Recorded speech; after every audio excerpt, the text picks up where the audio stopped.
Well, plug in and let's do this. Matrix Resurrections. It took me a little while to get to this. It's the holiday time. I've been busy.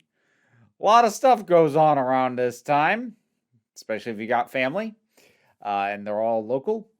But in any case, this I haven't dug deep into anybody's thoughts or reviews or anything because I don't before getting my own out there if it's something I know I intend to review. But I have picked up a general vibe that people don't really like it that much. Seems to be getting a very middling reaction. I suppose I'll kind of skip to the end on my opinion and then try and backtrack from there. Uh I enjoyed this. I thought this was pretty good. Now, that said, I can definitely see a number of angles of choosing to experience this thing that will make it less likely for it to work for you. And there's also a few things that just might not work for you, regardless of how you come at this.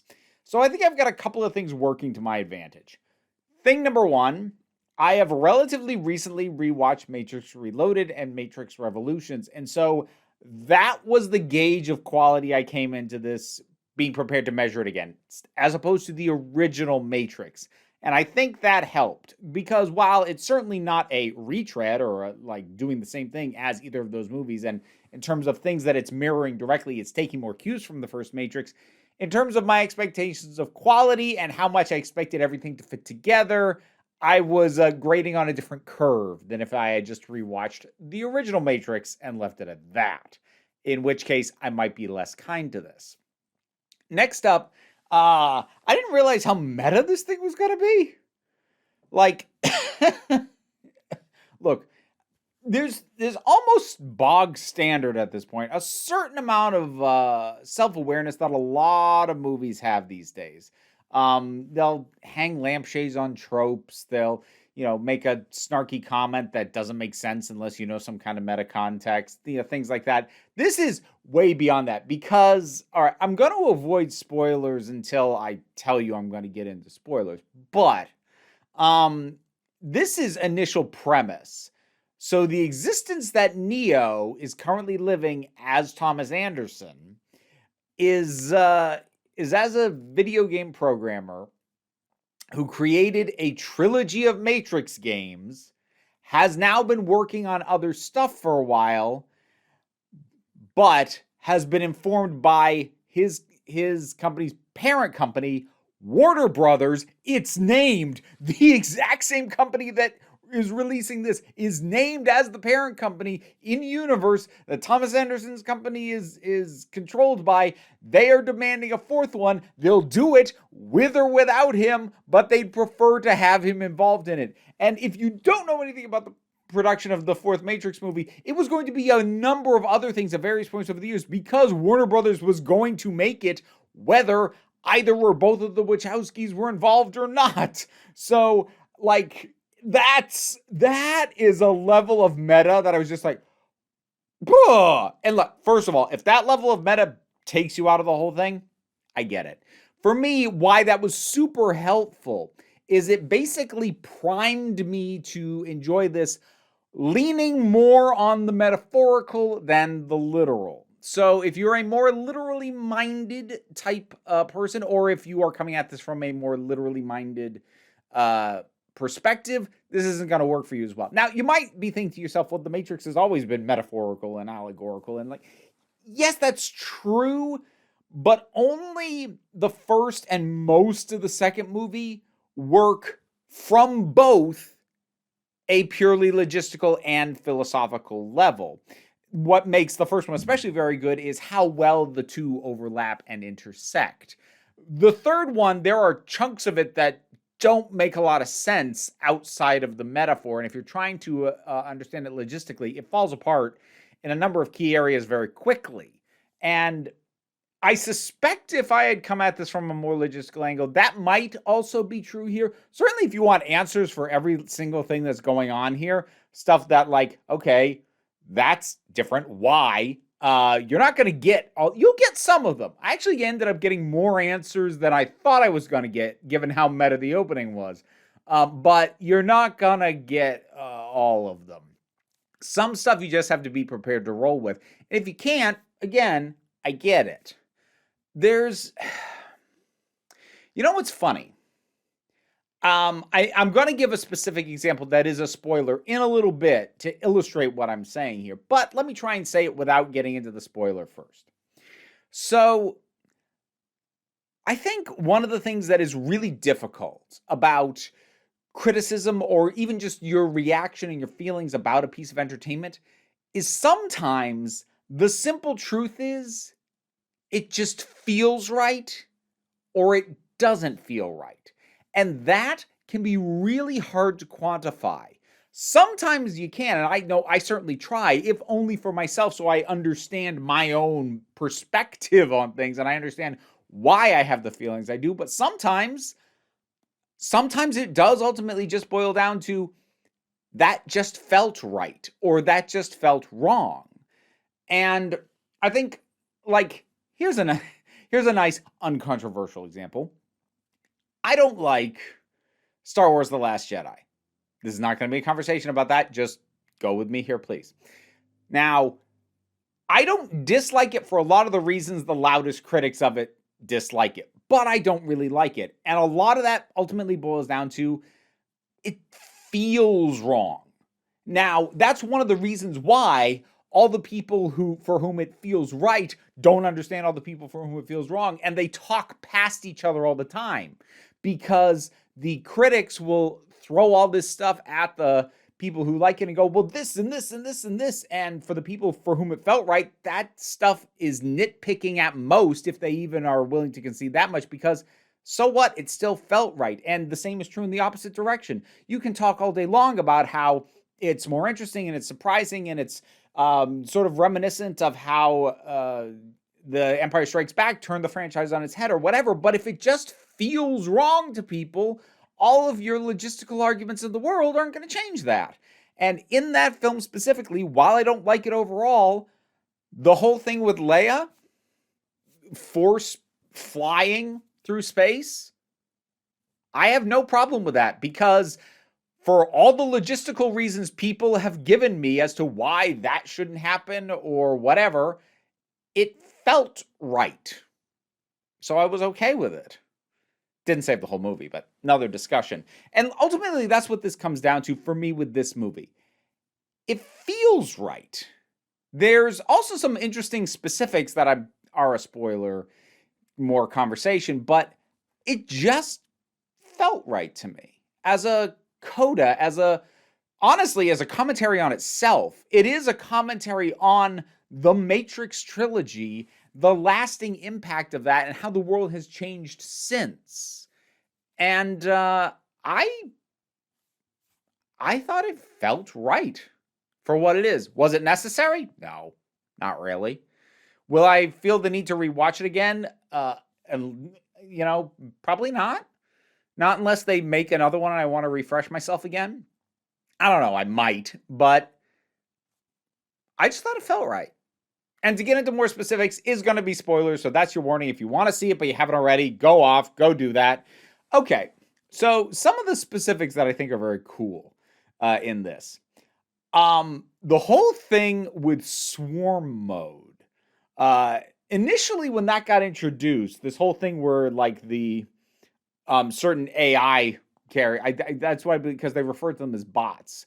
Their eyes went green and they just lashed out like it was kind of like fast zombies. Initially, I was like, okay, but why is that all that different from just what the agents could do of being able to take anybody over? It could still be anybody suddenly becomes an enemy. That's functionally the same thing. That's what I thought until we got towards the climax with Neo and Trinity trying to get away from them, and like 3/4 of the damn city is running them down, or they're leaping out of apartments, who knows how many stories up, trying to being human falling debris. I was like, oh, that's why it's different. Whoo! Like that was cool, because like up to that point I found myself thinking like, it doesn't feel all that different. Like, again, I understand the logistics of why it was different from the agents taking people over, but it didn't feel very different. And I found myself thinking, I'm going to end up filing that under missed opportunities. And then that whole chase happened. I was like, oh, okay. No, that opportunity was hit square on the jaw. You didn't do it right off the bat, but you did it. I also really like Neil Patrick Harris as the analyst. First of all, he's infinitely charming. He's really good for that. But I also think that his performance really lends towards the idea of, as opposed to the architect, who was just incredibly logistically focused on, the ones and zeros and the nuts and bolts, but never really seemed to understand people. Like, that was why the anomaly that is Neo kept throwing things off. And even when he thought he found a way to control it, Neo broke that because the architect didn't understand people. He just didn't. But the analyst does. And he understands Neo in particular quite well. That is an interesting new little way to play it, new little twist to the whole thing. I'm a little mixed on Smith. Jonathan Groff, I can't remember now. The guy who played King George in Hamilton. There you go. He was good. He brought just enough of the Hugo Weaving sort of mannerisms without it being an impression. He was decently done, and there were some good moments. I'm not entirely sure what he brought to the table other than like a certain amount of ooh. I think what threw me off is that his part in the third act gets wrapped up a little fast for me. I think that's what felt slightly off about that. It didn't feel like it had the right button put on it towards the end. What I will say about him, though, and this is kind of what I mean by like how the thing is commenting not only on the Matrix as a property and a franchise, which like with things like the red pill, blue pill, and having the comment, it's not a choice at all. You've already made it. This is just representative, basically undercutting the entire red pill thing, which is a concept that has been hijacked by people that I feel very comfortable saying Lana Wachowski does not agree with. And that was like a cool commentary on that. But the other thing with Smith, one thing I will say that his presence does add is that now, in terms of authority figures we should be afraid of, Smith isn't an agent of the government anymore. He owns a company. He's a capitalist. And he is what we should now be afraid of.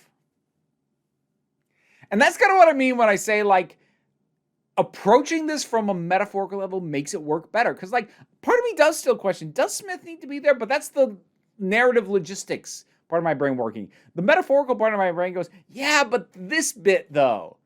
The fact that what he is has changed actually does kind of matter and kind of mean something. And that's kind of cool. Now, having said all that, I said I was going to come back to my example of what just felt right. And something that I suspect is, this is a hunch, I don't know, but I suspect is probably debated and argued. Trinity flying. Can I tell you why, logistically, that is or should be the case? I'm not sure I could, but boy, it felt right. That felt like what should happen. And I was happy that it did. So, overall, and look, when I say that I enjoyed this more, taking it from the meta and metaphorical layer, that's not me saying you're experiencing it wrong if you're not coming at it from that angle. I think you'll just have a harder time enjoying it. Because I've said before, that any film, especially if it's intended for a mainstream audience, if it only works with the metaphor in place and it doesn't work as a story on its own, that's a problem. And that's something that, again, the original Matrix had. It worked with or without the metaphor. You could remove all the metaphorical meaning and it's still a tightly scripted, really good action movie. The metaphorical meaning adds a lot more. But when something leans on the metaphor and it doesn't work without analyzing the metaphorical aspect, which is something that kind of happened to Matrix Revolutions and it happened to movies like Sucker Punch, that is a problem.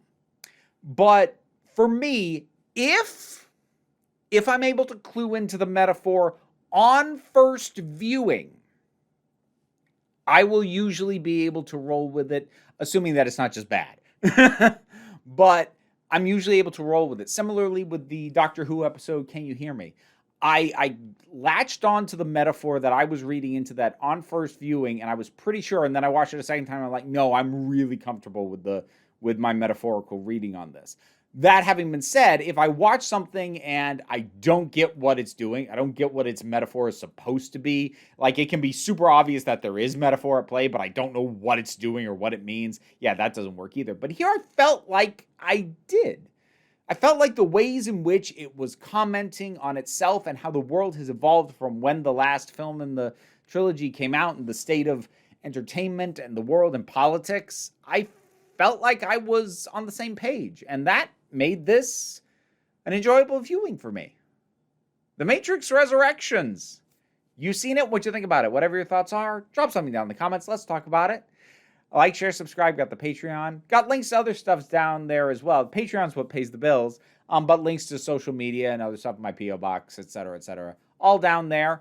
And, yeah, don't worry too much about that, though. Take a relaxed attitude around here so you can just come on back next time you need a break. None of this would have been possible without my supporters over on Patreon. In particular, I want to thank Robin Powell, Raven McBain, Tracy Scrabbit, Vincent Paul Bartolucci, Robin Moore, and Shayla Gourlay. If you'd like to hear me possibly mispronounce your name, maybe consider looking at the reward tiers over on the Patreon. But either way, don't worry about it too much. Take care of yourself.